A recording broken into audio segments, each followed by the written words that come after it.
Hi there, my name is Jordan, and in today's video, we're going to be looking at using the smart AI-powered timers on SmartVerses. Let's get started. So starting as an overview, let's start with the views. It starts coming in the compact view, but if you wanted a non-compact view, you can remove this. And this shows you what's coming up next. This is good for like a control room sort of dashboard kind of thing. So right now we're in the opening prayer, and what's coming next is the praise and worship session. So you can see that on there. I'm going to move that back to the compact view. You have a countdown if you want to do a quick timer. You can count down to time, hours, minutes, and just hit start, and then that starts the timer right here. Or you can count down to a particular time. So I want to count down to 7:30 p.m. I'm going to click on that, and then it's going to start counting down to 7:30 p.m. So that's how you do the timer. And then once you start this, you probably have a question of where does this get displayed? So number one is if you have this connected to ProPresenter, to look at the integrations for this to ProPresenter, you go to your settings page and you go to ProPresenter. And then you simply want to just add a new connection. And then right here, you're going to put the IP address and the port of whatever ProPresenter it is you want to connect to. And it can connect to multiple ProPresenters, as many as you have on your laptop. It can connect to them, and the timer will control all of those ProPresenters all at the same time. In my case, I have the one-arm computer right here, and I selected what timer I want it to control. And if you're wondering what that is, if you're familiar with ProPresenter, you have a linked text right here. You can connect them to several timers. So I have these 4 timers on my system, so I can choose which one it controls. In this case, it's the segment title. And I'm going to just move to the show view right here so you can see once we treated this. So I'm going to come back to the timer tab. I can also switch the timer it controls from here. In this case, it's the segment timer. So what happens is if I do a countdown to 5 minutes timer and I go to ProPresenter, you can see the 5 minute has started here on ProPresenter as is here. So where else can this be displayed? If you're not using ProPresenter, you're using SmartVerses as is. Here is where there's several places you could have the timer. Number one is on your audience display. If you right click and say select output, scroll to the bottom, you can say show timer. So this is always going to show a timer on the audience display, the output. That might not necessarily be what you want because it's going to show the timer on the screen at all times. A better way to do that would be you could create a slide. Let's say we have welcome to service slide. So when the application comes by default, we do have this timer slide that is shipped. So as you can see, it's displaying 2 timers here. That's because of this extra timer that I have right here on the bottom. So I'm going to close that out, but instead just have the one timer slide. And if I click to edit this right here, I can edit where this timer shows, its location, its position, and things like that. And if you want to add more of the numbers, there's a timer widget. So that's what adds this timer. And you can do things like, say, if you wanted to show the session name, slipping the session name from the timer. So I'm going to put show session name on this one. You can select what happens when the timer ends. Should it change the color? So in our case, maybe we want it to change to red when the timer ends. And when the timer is overrun, what you want it to do, want to change it to a yellow. How do you want it to display? Do we want this to show the hour, the minutes? So this we can put for that. You can do this by change the font size, change the font color for this. I put a little bad pink there, but then I'm going to save that. So now when I reopen that, you can see we have the 2 timers right here. So if I go and restart the 5 minutes timer, it also restarts it on here. So that's how you can display it, either on ProPresenter directly to the ProPresenter API or natively within the SmartVerses application itself. So now let's go on doing the schedule. So if you wanted to load a new schedule, so you're able to load schedule, you can start a brand new schedule. So this is now emptied. And then if you just add a schedule item, so let's say the opening, prayers, you can put the time for which that starts and who is going to be the minister in charge. You could do it that way. You can load from a file. So you can have in a SmartVerses schedule file, you can load it from there. You can load from the network. So if you have another SmartVerses running on the network. You can click on there and just import whatever schedule that computer is already running. But the coolest one, which we all like, and this is how we use it as a team, is from an AI image.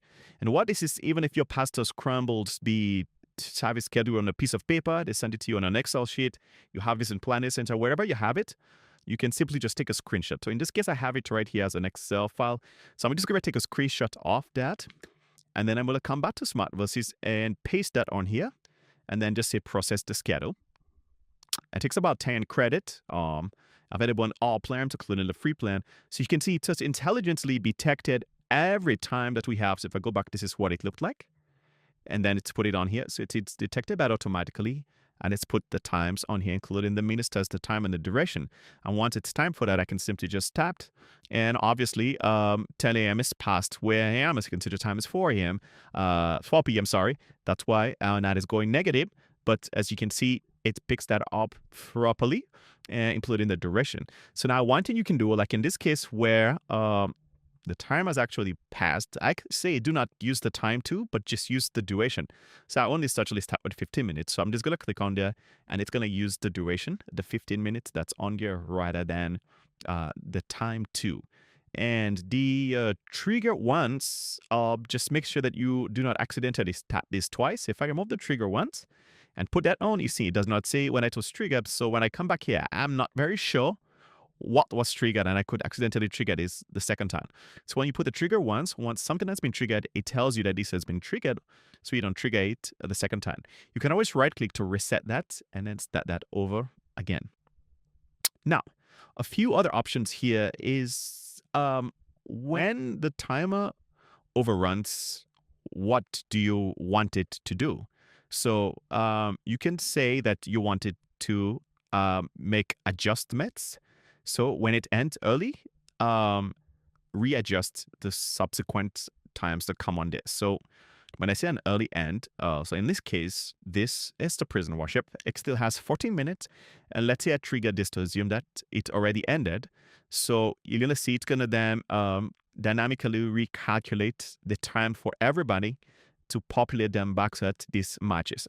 So you can see on early run, on overruns only. So when somebody overruns their time, it will recalculate the rest of the times moving there, or for both early and overruns. So in this case, I'm just going to put no adjustment. And we also have something called the auto mode. So if you put the autoplay, what happens is that the moment is goes to 0. If you have a chat that is really, really on time, if we automatically just go to the next time right away without somebody having to come and keep clicking to start it. So it will just run the service for you once you start it.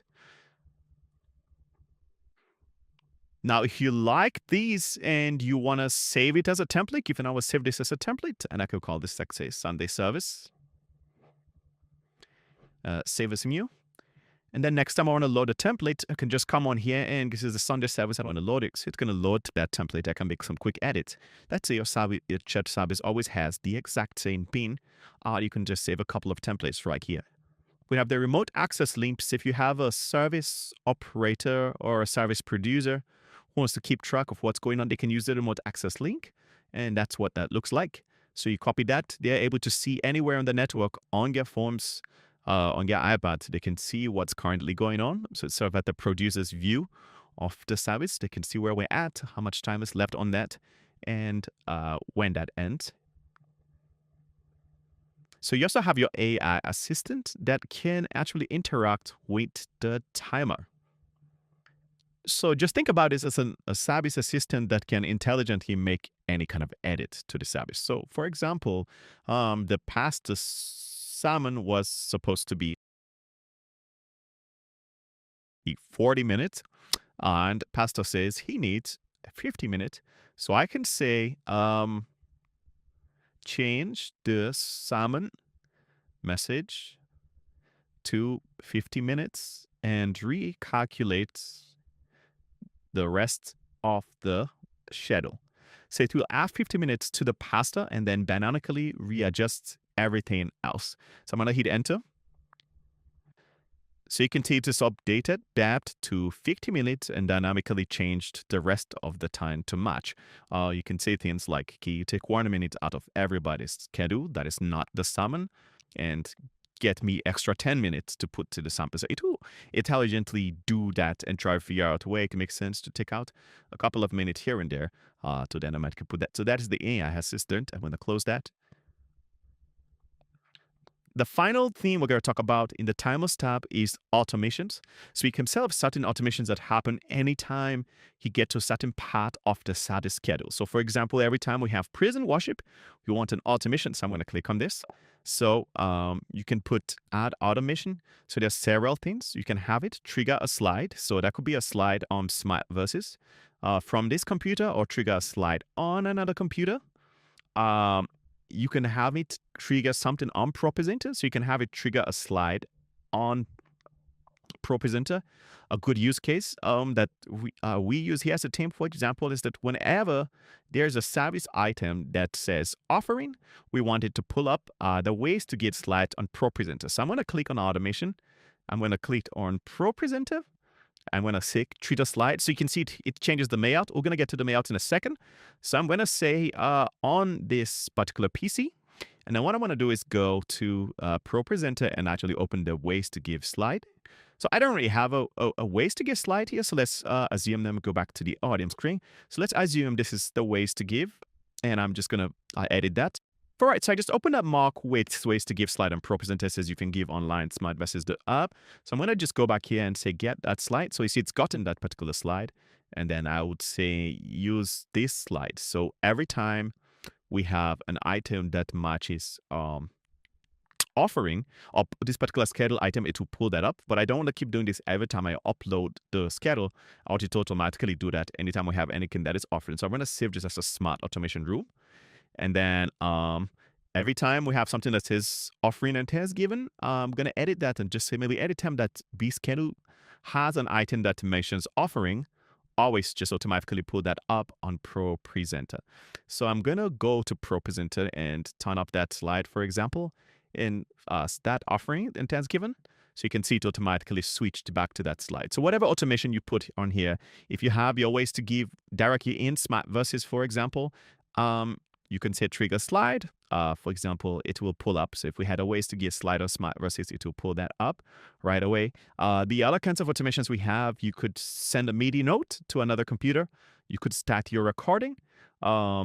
You could also do a HTTP call. So you're using something like a Beep Companion, or you're using something like the Stream Deck. You could use that to do some of those automations from there.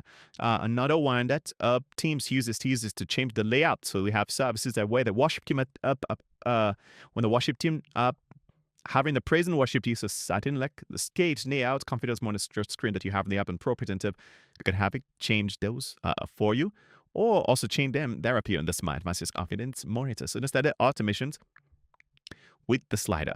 So this is an overview of the timer tab in the SmartVerses tab.